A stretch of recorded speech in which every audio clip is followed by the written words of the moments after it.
پہلے تو سید محمد پہ سارا کنسنٹریشن تھا، ان کو زہر دے کے شہید کر دیا، پھر 11ویں سامنے آ گئے، 1 سال ہی کے اندر اندر ہی قید میں چلے گئے۔ کہا کوئی اولاد تو نہیں ہے؟ کہا نہیں اولاد کوئی نہیں، سیٹسفائی ہو گئے، کہا ان کو جیل میں ڈال دو۔ اب ہم 12ویں کو روکیں گے، ایک ہی طریقہ ہے کہ جیل میں چلے جائیں، اولاد تو ہے نہیں ان کے پاس، چنانچہ یہ میری جیل میں مر جائیں گے اور 11ویں پر امامت ختم ہو جائے گی۔ لیکن وہ مکر اللہ واللہ خیر الماکرین، اسی قید خانے میں ایسا انتظام ہو گیا کہ 12ویں کی ولادت ہو گئی۔ جیسے ہی عباسی خلیفہ کو پتا چلا، اسے اس دن نہیں پتا چلا، اسے 1 ہفتے بعد پتا نہیں چلا، اسے 1 سال بعد بھی پتا نہیں چلا، 11ویں نے اپنی بیوی نرجس اور اپنے بیٹے 12ویں امام کو زمین کے نیچے اس انڈر گراؤنڈ قید خانے تہ خانے یا سرداب میں رکھا جو آج بھی سامرا میں موجود، اور وہاں کسی کو نہیں جانے دیتے۔ ایک سیکل نامی غلام جاتا ہے، ایک کنیز جاتی ہے بس، اور یہ جناب حکیمہ خاتون۔ 5 سال لگے یہ خبر سامنے آنے میں۔ جیسے ہی عباسی خلیفہ کو پتا چلا، ارے تم تو سمجھ رہے تھے کہ 11ویں پہ امامت ختم ہو رہی ہے، 12واں پیدا ہو کے بڑا بھی ہو گیا، وہ گھبرا گیا، کہا 12ویں سے تو ہم بعد میں ڈیل کریں گے، 11ویں کا تو خاتمہ کر دو، یہ تو ایک چیپٹر کلوز ہو جائے، پھر ہم دیکھیں گے 12ویں کو کس طرح ڈھونڈا جائے۔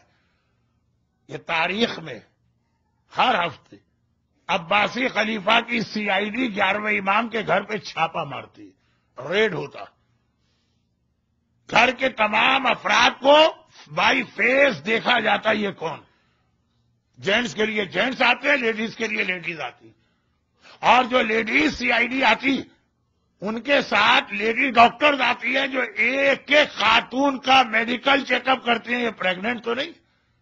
یہ پوری تاریخ ہے جس کے پڑھنے کا وقت نہیں ملتا ہے، اور آج تو وقت اور کم ہو گیا۔ لیکن خلاصہ یہ کہ جب پتا چلا کہ ولادت بھی ہو گئی، 5 سال کے بھی ہو گئے، لیکن باوجود یہ کہ مسلسل ہماری فوج کے ریڈ ہوتے رہے، وہ کبھی بھی پتہ ہی نہیں چلا کہاں پہ۔ خالی ریڈ نہیں، خلیفہ کے غلام اور کنیز جو جاسوس ہیں وہ امام کے گھر میں 24 گھنٹے رہتے ہیں۔ غلاموں میں جاسوس اسپائی غلام بھیجے گئے، کنیزوں میں اسپائی کنیز بھیجی گئی۔ عباسی خلیفہ نے کہا کہ 12ویں کو اتنا چھپا کے رکھا ہے 11ویں نے کہ ریڈ ہوتے ہیں تو پتہ نہیں چلتا، کوئی ایکسس نہیں ملتا، اسپائی کنیز گھر میں موجود ہے اس کو پتہ نہیں چل پا رہا، کیونکہ گھر کی کسی خاتون کو بھی نہیں بتایا گیا، صرف ایک حکیمہ خاتون کو معلوم۔ تو جیسے ہی پتہ چلا کہ یہ تو کنفرم ہے کہ ولادت ہو چکی ہے، تو کہا 11ویں کا تو خاتمہ کرو، کہ 12واں سامنے تھا ہی نہیں، پھر اس کو ڈھونڈیں گے آرام سے، کم از کم 2 میں سے ایک امام دنیا سے چلا جائے۔ اور یہ سازش اس ماہ ربیع الاول 260 میں بنائی گئی۔ امام آلریڈی قید خانے میں ہی ہیں، آزاد نہیں ہیں، لیکن کہا کہ قید خانے میں ان کا خاتمہ کر دو، جس پرپز سے ہم نے رکھا تھا وہ پرپز ہی فیل ہو گیا، کہ نہ ان کی اولاد ہوگی نہ 12واں پیدا ہوگا، تو پیدا ہو گئے۔ اگر 12ویں مل جاتے فوراً تو 11ویں کو شاید وہ شہید بھی نہیں کرتے، کہ اصل ٹارگٹ 12واں تھا، 12ویں تو مل کے نہیں دے رہے، چنانچہ 11ویں کو شہید کیا گیا۔ اور اس شہادت کا ایک مقصد یہ تھا کہ کوئی بھی جوان اور غیرت مند بیٹا اپنے باپ کی میت کو دیکھ کر تو اپنے آپ کو نہیں چھپا سکے۔ دیکھیے ون آف دا پرپز یہ بھی ہے کہ اس میت کو دیکھ کر ایک مرتبہ 12واں غیبت سے نکل کے آ جائے۔ کوئی غیرت مند بیٹا یہ برداشت نہیں کر سکتا، چاہے وہ امام ہی کیوں نہ ہو۔ چنانچہ کربلا میں بھی ہم نے سنا جب حسین نے کہا حل من ناصر ینصرنا، بیمار سجاد غشی کے عالم میں ایک دم اٹھے، تلوار لے کے باہر نکلے، حسین نے آواز دی زینب سجاد کو روک لینا۔ اور یہاں بھی یہ سنا کہ 11واں امام جب پردہ غیبت اس قید میں تھا اور زہر دیا گیا، 12واں تڑپ کے باہر آ گیا تھا، جو اس طرح سے اپنی غیبت میں تھا، اپنے آپ کو 5 سال سے چھپا کے رکھا، تڑپ کے باہر آیا، 11ویں نے واپس بھیجا، بیٹا جاؤ پردہ غیبت میں چلے جاؤ۔ عباسی حکمران کا ایک مقصد یہ بھی تھا کہ غیرت مند امام کا غیرت مند بیٹا ہے، غیرت مند فاطمہ کا غیرت مند وارث ہے۔ 11ویں کو زہر دے کے شہید کرو تاکہ جب 11ویں کا جنازہ اٹھے گا تو اس وقت یقیناً وہ تڑپ کے آئے گا اور گرفتار کر لینا۔ اور عزاداروں، 12ویں کی گرفتاری کے لیے ماہ ربیع الاول کی شروع تاریخ میں 11ویں کو زہر دیا گیا۔ امام حسن کو 2 ہی حسن ہیں ہمارے پاس، یا حسن مجتبی یا حسن عسکری۔ حسن مجتبی کو وہ زہر دیا گیا جس نے ایک لمحے میں کلیجہ ٹکڑے ٹکڑے کر دیا، چند لمحوں میں حسن مجتبی دنیا سے چلے گئے۔ حسن عسکری کو ایسا زہر نہیں دیا گیا۔ حسن عسکری کو وہ زہر، دیکھیے تاریخ ہے جو بہت کم لوگوں کو معلوم۔ حسن عسکری کو وہ زہر دیا گیا جو آہستہ آہستہ اثر دکھا رہا۔ کیوں؟ کیونکہ مقصد 11ویں امام کے زہر سے زیادہ مقصد تھا 12ویں کو غیبت سے باہر لانا۔ باپ بیمار ہے، بستر پہ گر گیا، بیٹا حالت دیکھ رہا ہے، روز بروز حالت خراب ہوتی جا رہی ہے، کتنا ہی صاحب بیٹا ہوگا، 2 دن گزریں گے دیکھے گا میرے بابا کی حالت اور خراب ہوئی، صبر کر کے بیٹھا ہے، 4 دن گزریں گے دیکھے گا میرے بابا کی حالت اور خراب ہوئی، ایک وقت آئے گا جب اپنے بابا کو اس حالت میں دیکھے گا کہ تڑپ کے باہر آ جائے گا۔ زہر بھی ایسا دیا گیا، لیکن قید میں ہیں۔ کیا مطلب؟ زہر دیا گیا، علاج ممکن نہیں ہے۔ علی کے سر پہ ابن ملجم نے ضربت لگائی، مگر علی قید میں نہیں تھے تو علاج تو ہوا نا 3 دن۔ ہائے میرا 11واں حسن عسکری، کتنا معصوم، کتنا مظلوم، کتنی مصیبتیں، کتنے امتحان دیے، زہر ایسا دیا جا رہا کہ اچانک موت نہ ہونے پائے، آہستہ آہستہ بدن کٹتا چلا جائے۔ کچھ چیزیں بیان کرنے سے نہیں واضح ہوتی ہے، سوچنے سے واضح ہوتی ہے۔ اور ساتھ میں علاج ممکن نہیں ہے کیونکہ ظالم کی قید میں ہے۔ میرا 11واں امام 5 ربیع الاول کی تاریخ کو اتنا کمزور ہو گیا کہ بستر سے اٹھنے کی طاقت نہ رہی، اپنی نماز بستر پہ بیٹھ کے پڑھی۔ بہت آرام سے آپ نے سن لیا۔ اہل بیت کے گھرانے میں بستر پہ بیٹھ کے نماز پڑھنا قیامت کے برابر۔ زینب کبریٰ نے زندان شام میں سنت نماز بیٹھ کے پڑھی ہے تو سجاد کو یقین نہیں آ رہا، جبکہ 11واں تو بہرحال امام ہے اور واجب نماز بستر پہ بیٹھ کے پڑھ رہا۔ فاطمہ زہرا تک کی یہ حالت تھی کہ جب نماز کا وقت آتا تھا، اگرچہ بستر سے اٹھنے کی طاقت نہیں لیکن بستر پہ اٹھتی تھی۔ ہاں، ایک ہاتھ دیوار پہ رکھتی تھی، دوسرے ہاتھ سے ٹوٹی ہوئی پسلیوں کو سنبھالتی تھی، ٹوٹی ہوئی پسلیوں کو سنبھال کے رسول کی بیٹی فاطمہ مصلی پہ جا کے نماز پوری پڑھتی تھی۔ مگر ہائے میرا 11واں امام اتنا کمزور ہے کہ اگر آپ اسے توہین نہ سمجھیں تو زینب کبریٰ اور فاطمہ زہرا کے مسائل سے بڑی مصیبت 11ویں امام پہ ہی گزر گئی کہ بستر پہ کھڑے ہونے کی طاقت نہ رہی۔ لیکن یہ 5 ربیع الاول کی حالت تھی۔ جب 7 ربیع الاول آئی، اب بستر پر بیٹھ کے بھی نماز نہیں پڑھی جا سکتی، اب نماز لیٹ کے پڑھی جائے گی۔ اور آج کی رات ختم ہوئی، فجر کا وقت آیا، بستر پہ لیٹے لیٹے امام نے نماز پڑھی اور اس کے بعد ایک مرتبہ کہا، اے میرے غلام سائیکل میں بہت پیاسا ہوں، ذرا پانی لے کے آ جاؤ۔ غلام پانی لایا۔ میرا 11واں امام پیاس کی فریاد کر رہا ہے۔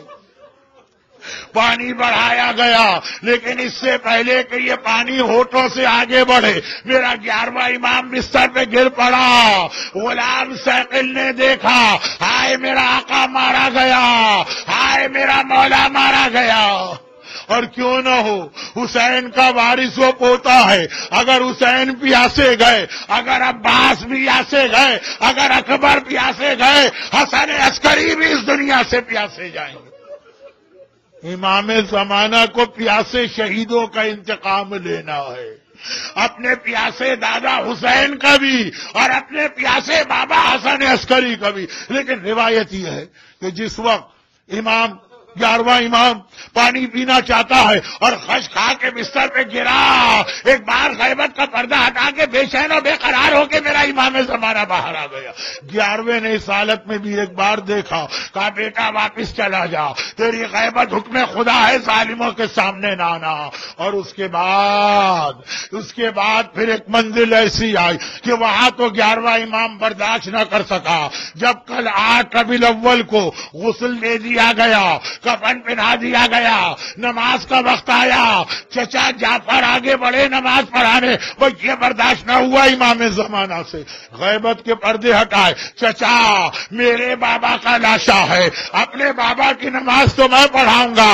ایک بار امام زمانہ نے نماز پڑھائی، ذرا سوچئے وہ کربلا کا سجاد جو منزل امتحان امام زمانہ برداشت نہ کر سکے، سجاد کو وہ امتحان بھی دینا پڑا، آئے میرے بابا کا لاشا پڑا ہے اور میں نماز جنازہ بھی نہیں پڑھا پا رہا۔ اور پھر نماز کے بعد غلام کو حکم ملا کہ جا کے عباسی خلیفہ کو اطلاع دو۔ اب اگلے دن جنازہ تو بڑی شان سے اٹھا، تابوت تو بڑی شان سے لے جایا گیا، حکمران زہر دے کر خود بھی جنازے میں روتا ہوا شریک ہے۔ ایک بار سارا سامرہ آ گیا، ہر طرف آواز ہے، ہائے حسن عسکری مارے گئے، ہائے حسن عسکری مارے گئے، اور بڑی شان سے یہ تابوت سامرہ میں 10ویں امام کی زری کے قریب پہنچا، وہاں پہ میرا 11واں امام دفن کیا گیا۔ دیکھیں دنیا کا طریقہ کیا ہے، جس کی موت ہوتی ہے نا اس کے وارث کو پرسہ دیا جاتا ہے۔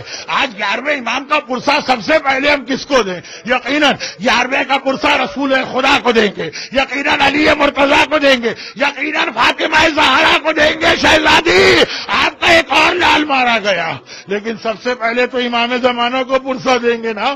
اے میرے زمانے کے امام، آپ 5 سال کے ہیں اور آپ یتیم ہو گئے، آپ کا بابا مارا گیا، مگر آپ کی یتیمی اپنے ساتھ تماچے تو نہیں لائی نا۔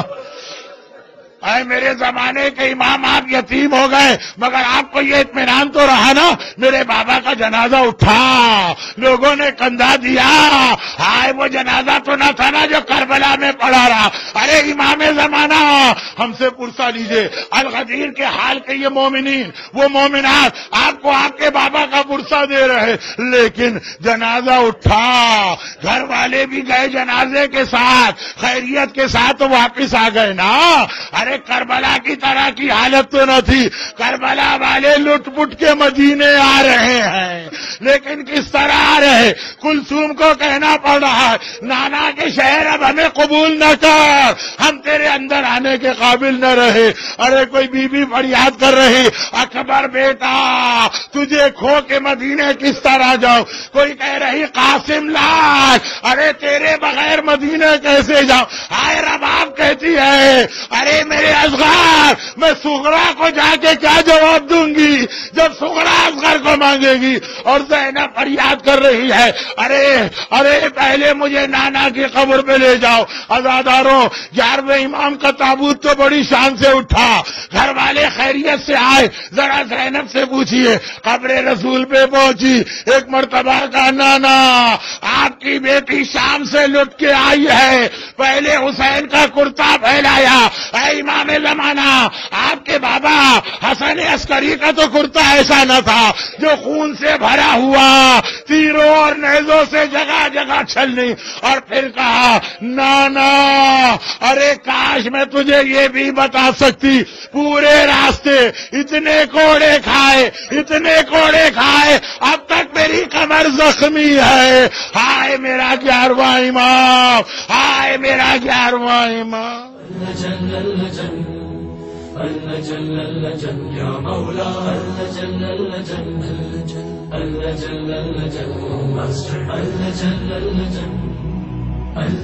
یا صاحب السماء